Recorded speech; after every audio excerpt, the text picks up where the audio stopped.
Welcome back, everyone.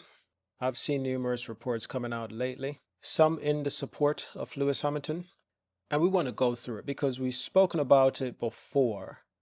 One Pablo Montoya has quoted saying, "The sooner Ferrari listens to Hamilton about how to improve the car, the better it will be for the team in the long term.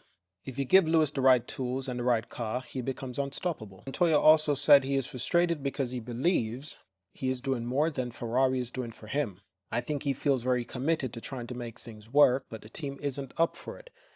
Now, we've reported on this part before, but I want to echo it again. I've spoken about the fact that Lewis helped Mercedes to develop the most successful car in the hybrid era in terms of wins. And in my opinion, when things really started to go bad for Mercedes, when they stopped listening to Hamilton. That's when things really started to go bad. Now, this is in regard to the W13 and W14 car. It's not just that they weren't listening to Lewis Hamilton about the overall development of the vehicle, but I think they also had difficulty strain on their relations with Hamilton in other areas. It's not just in regards to the car. I believe there's other reasons, other areas where Hamilton and Mercedes had numerous disagreements, and some would be quite troubling.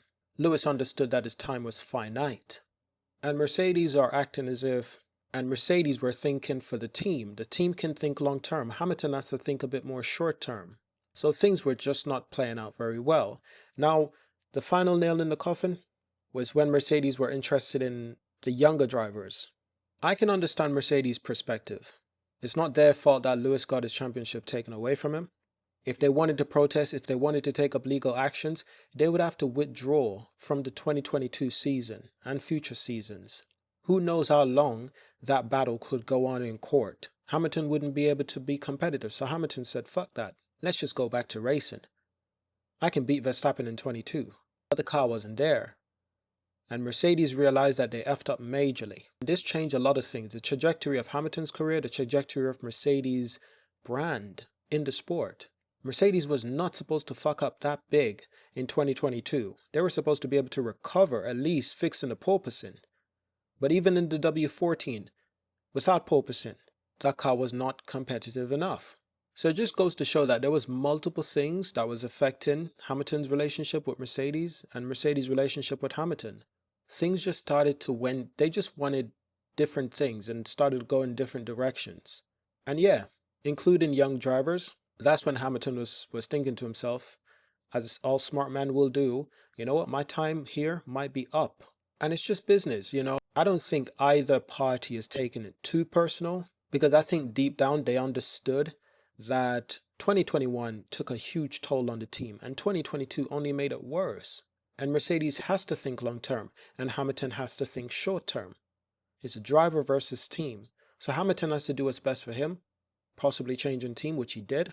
Mercedes has to do what's best for them, investing in younger drivers, such as Antonelli.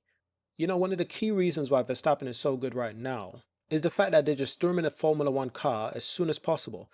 I don't even think he competed in an F2. Which is a very normal trajectory for a lot of drivers, but Verstappen didn't have to. His father engineered and designed and wrote his entire career out, and his father made sure that he's getting into an F1 car as soon as possible. Forget about F2. We're not trying to be championship of F2. We're trying to be championship of Formula 1. The target is not F2. The target is Formula 1. And that's why you see when Verstappen came in, he was lightning quick, but he lacked inconsistency. He's a dirty driver. I think it was 2018, 2019, he was crashing everywhere. He go to that phase of just crashing, not with other drivers necessarily, but just on his own. Just pushing his limit. And that's something him and his dad came up together and said it's worth pushing the limits, making these mistakes, because ultimately you're going to learn from them. Yes, push the car to the absolute bloody limit, because one day you're going to learn how to control it, still get the top lap times without crashing out. And that's where Verstappen is now.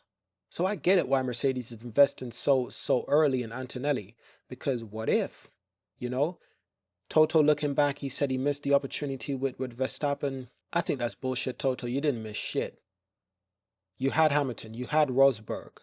What exactly were you going to do with Verstappen?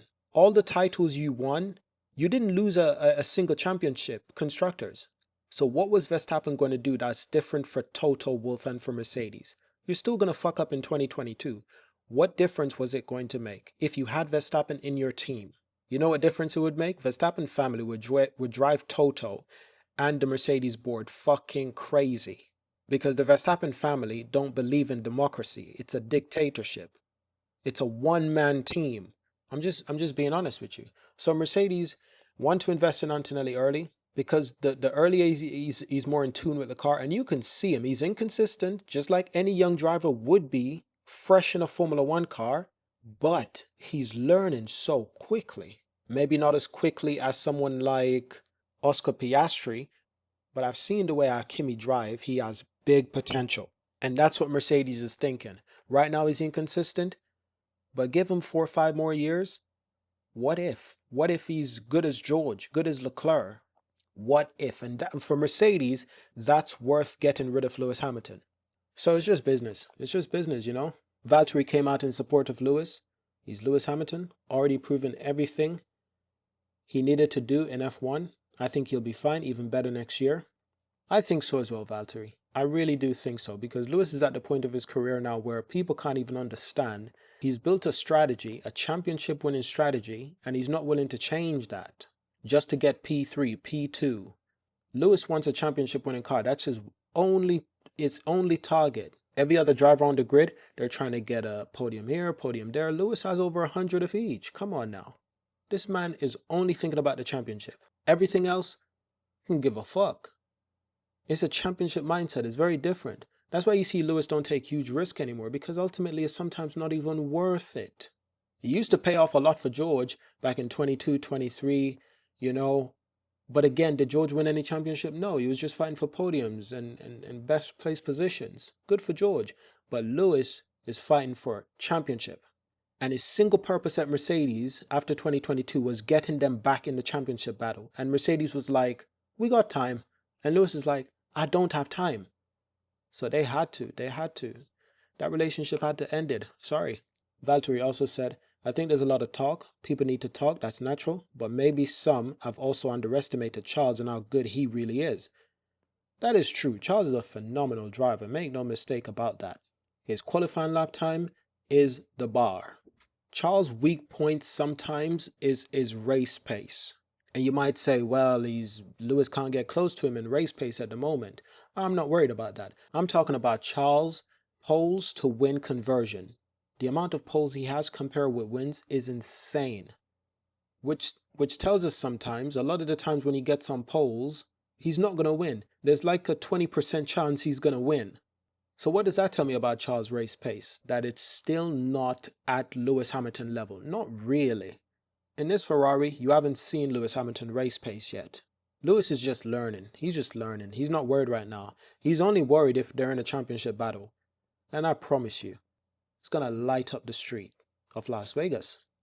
Next race.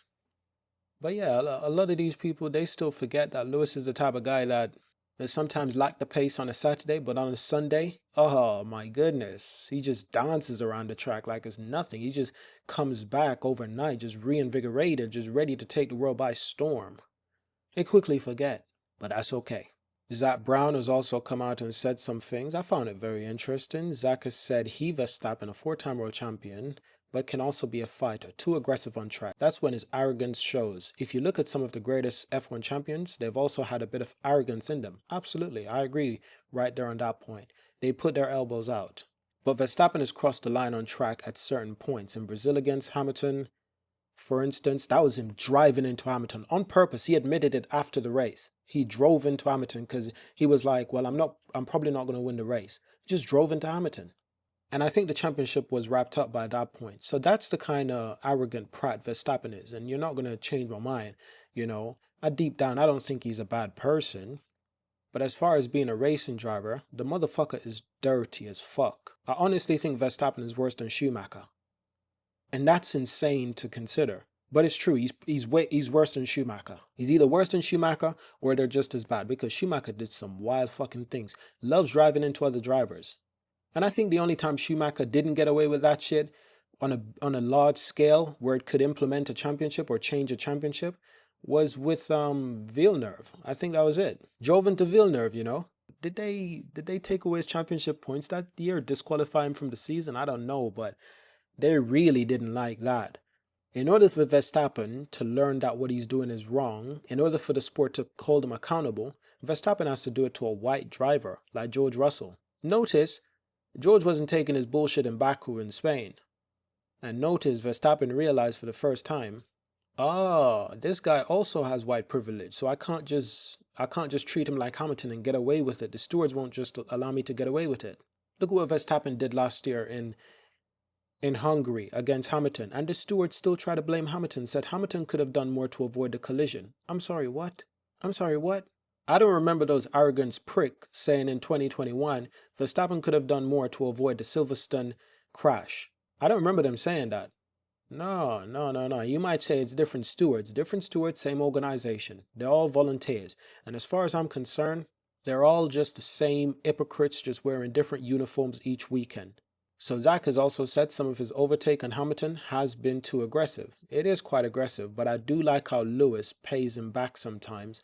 Like 2021 in Silverstone, last year in Hungary, Lewis has learned to make the corner and tell the other driver, yeah, we're going to crash, I'm not backing out. But he does it rarely. He doesn't always do it. He's very unpredictable, which is why I think other drivers don't like it. It bothers Carlos Sainz. It bothers Verstappen. Like, I don't know which Lewis I'm racing today. Is it the Lewis Hamilton that's going to let me, run him off the track? Is it the Lewis Hamilton that's going to let me go down the inside without defending it?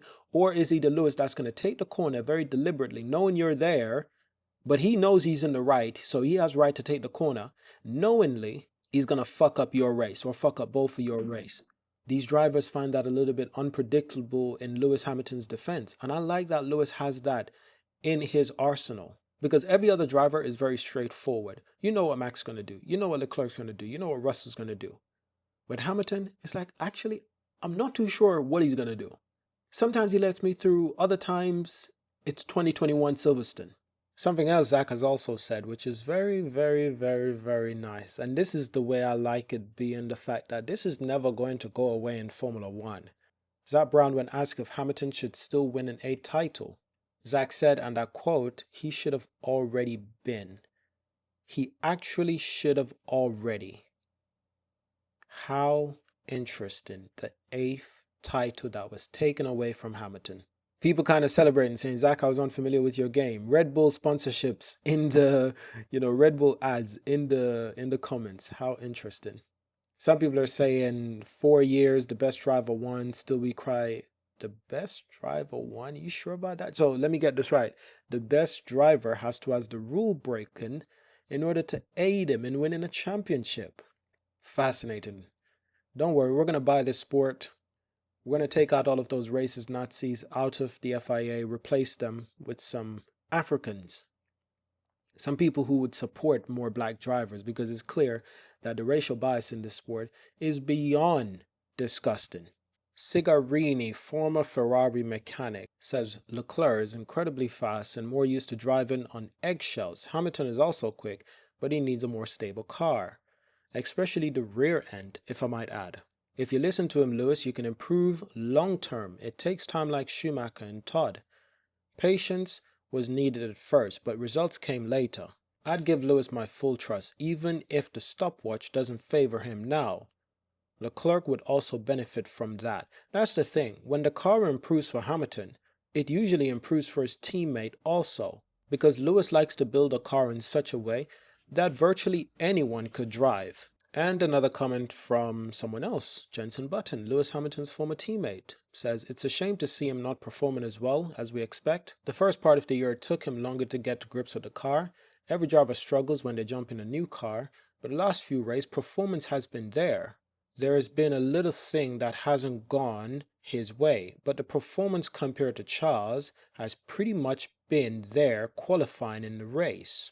And that's true. Lewis has been honing in. He has been catching up in terms of qualifying pace and in terms of race pace also. So what more do we need when we think about, whether or not Ferrari should listen to Lewis, whether or not they will, I don't know. But if Ferrari has been doing what they've been doing for so long, look how long they've had Charles, hasn't been able to build a championship-worthy car for the entire season. Isn't it time you try something else and listen to an 8-time world champion? Maybe it's just me.